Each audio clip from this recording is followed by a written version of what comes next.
आपको दो व्यक्तियों के साथ मिलवाना चाहता हूं और मैं उनके साथ फोटो भी खिंचवाना चाहता हूं। एक तो हमारे श्री राम सिंह जी महू से है, महू का संगठन इन्होंने खड़ा किया। मैं देवरिया से आया हूँ। मेरा नाम विवेकानंद त्रिपाठी है। मैं प्रांतीय उपाध्यक्ष भी हूँ। आज हम लोग केंद्रीय नेतृत्व के आह्वान पे आज हमारा दूसरा दिन है। उत्तर प्रदेश का आज का कार्यक्रम का है। ऐसे ही 22 तक बहुत ही स्टेट के लोग आएंगे। कल क्या क्या पीड़ा लेके आए हो आप, जो है क्या क्या उम्मीदें हैं आपकी मोदी जी से? देखिए 34 साल सर्विस करने के बाद और कंट्रीब्यूशन देने के बाद आज हमारी स्थिति है कि हमारे पास खाने के लिए व्यवस्था नहीं है। यदि घर में पेशेंट हो गया तो उसकी दवा कराने के लिए पैसे नहीं है और हमसे कंट्रीब्यूशन भी लिया गया है। और ये एमएलए एमपी लोग जो हैं बिना कंट्रीब्यूशन के भी पेंशन लेते रह रहे हैं। हम ये चाह रहे हैं कि हमारी चार मांगे हैं कि 7,500 मिनिमम पेंशन जो डीए के साथ दी जाए। उसके बाद आयुष्मान भारत से हम निरीह लोगों को जोड़ दिया जाए ताकि 5 लाख तक जो भी हमारे पास दवा का खर्चा होता है वो उठाया जा सके। तीसरा, ऐसे भी कर्मचारी हैं जो 95 के बाद 2-4 साल बाद रिटायर हो गए, जिन्होंने 10 साल कंट्रीब्यूशन नहीं दिया, उनको 1 पैसा पेंशन नहीं मिलती है। हम उनके लिए भी 5,000 की लड़ाई लड़ रहे हैं। इसके साथ कुछ ऐसे ओपीएस कर्मचारी हैं जिनका हाईकोर्ट से आदेश हो चुका है, लेकिन ईपीएफओ वो देने के बाद फिर वसूल लिया। ऐसी 4 मांगों की हमारी सतत लड़ाई है। 7 दिसंबर पिछले साल जो बीता हुआ है उससे लेकर 14 तक हम लोग लड़ाई लड़े, आमरण अनशन किए हैं। नीराताई गावती आई थी, उनके आश्वासन पे कि आप बुजुर्ग आदमी हैं। सब यहाँ 60 से ऊपर के लोग हैं, 72-83 तक के लोग यहाँ पे मौजूद हैं। उनकी अवस्था देख के उन्होंने कहा, और जाड़ा भी शुरू हो चुका था, उन्होंने कहा कि आप ये छोड़ दीजिए, हम आपका काम करा देंगे। ये उम्मीद थी कि 22 तक हो जाएगा। 22 तक संसद चलनी थी, उसके बाद हुआ नहीं। हम लोग उनके आश्वासन पे ये 31 तक को पोस्टपोन कर दिए थे कि चलो भाई ये कर देंगे, लेकिन ऐसा हुआ नहीं। इधर बीच फिर हम लोगों ने 31 तारीख से, कल उत्तराखंड का दिन था, आज उत्तर प्रदेश का टर्न है। हम लोग सब लोग 18 रीजन से करीबन 500 की भीड़ यहाँ जुटी हुई है और ये हम लोग मांग लेके ही जाएंगे। हम लोगों ने रास्ता रोको। 2024 से पहले यूपीएस की मांग आप लोगों की पूरी नहीं हुई तो चुनाव में कैसा प्रदर्शन होगा? यदि पहले तो हम लोग ये मानेंगे कि मोदी जी ने जो वादा किया है वो अपनी गारंटी के हिसाब से पूरी करेंगे। हमें पूरी उम्मीद है। 10 साल हो गया। देखिए वो कहना सही है, 2 मिनट की बैठक में खत्म कर दिया जाता है, फंड देना होता है। नहीं, उन्होंने बताया था कमांडर। एक मंत्री ने कहा था 3,000 रुपए अगर हमारी सत्ता ही देंगे।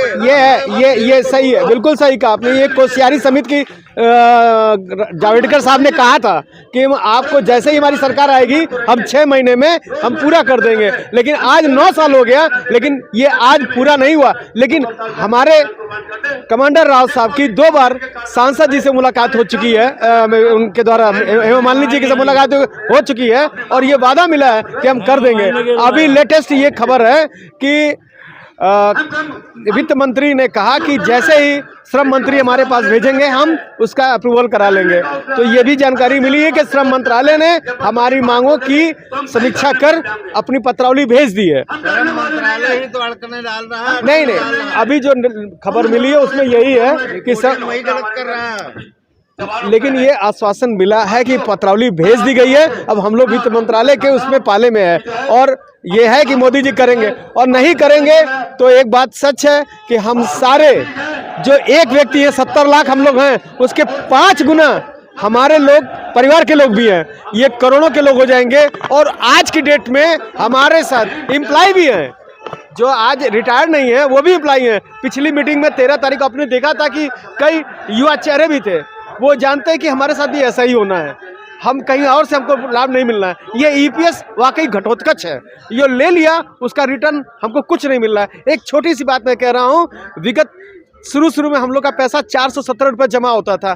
मैं म्यूचुअल फंड के एक सलाहकार से पूछा कि बाय द वे 417 रुपया हम 34 साल जमा किए होते आज के डेट में, जबकि हमने बीच में 541 भी किया, 1250 भी किया, लेकिन हम 417 ही को मान लें तो आज ये फंड का रिटर्न हमको कितना मिलता।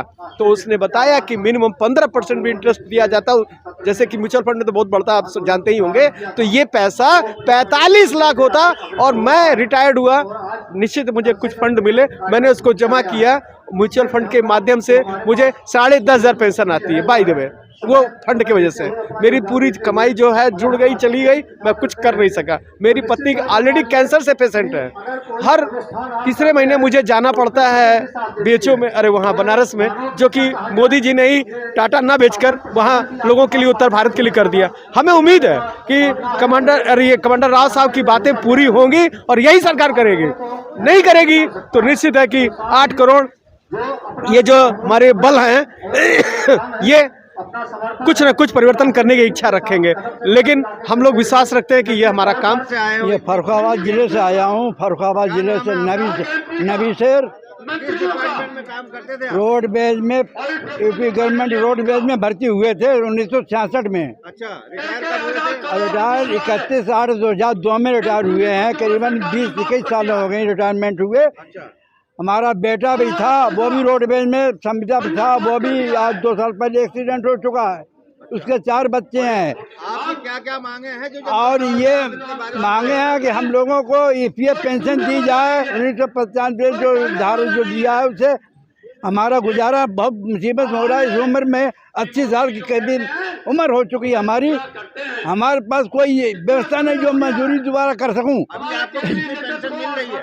1,000 रुपये पेंशन मिल रही है, उसमें कोई हमारे नाती हैं 4, उस बच्चे से वो भी खत्म हो गया, रोडवेज जो था। हम भी इस मुसीबत में हैं। अब सुरक्षा से कहते हैं अगर ये पेंशन नहीं दे सकते हैं तो सुरक्षा से हमारी मौत दे दें, सुरक्षा से हमारी मौत दे दें, मर भी लेने तैयार हैं। क्या क्या मांगे हैं आप लोग? ये EPF पेंशन हमें 7,000 प्लस DA ये दी जाए, इससे हम अपना गुजारा कर सकते हैं। ये जो मांग हमारी EPF का इतना पैसा जमा है हमारे विभाग में, तो वही हमें पेंशन दे दी जाए, उसमें अपने पेट को, अपने बच्चों को मैं पाल सकूं। 7,500 रुपए कमांडर साहब मोदी जी से मांग रहे हैं, plus DA, plus DA 7,000 medical सुविधा। मेडिकल सुविधा जो हमारे कमांडर जी मांग रहे हैं उनका मैं समर्थन दे रहा हूं। अब वो हमारे हक में लड़ाई लड़ रहे हैं बेचारे, उनकी उम्र दराज करे, बहुत अच्छे आदमी हैं, वो हमारे हक में लड़ रहे हैं जाके। और हमें उम्मीद है सरकार हमें अगर नहीं दे, हमें सुरक्षा से मौत दे दे, हम लेने को तैयार हैं। ये हमारी ये 7,500 प्लस DA हमें दे दिए, इसमें हम संतुष्ट हो जाएंगे। और सरकार चलाने मतलब कि इस तरह नहीं बनना, उसका असर बुरा होगा। हमारी दिल की आत्मा कह रही है असर बुरा होगा अगर हम लोगों को पेंशन नहीं दे सकते हैं तो।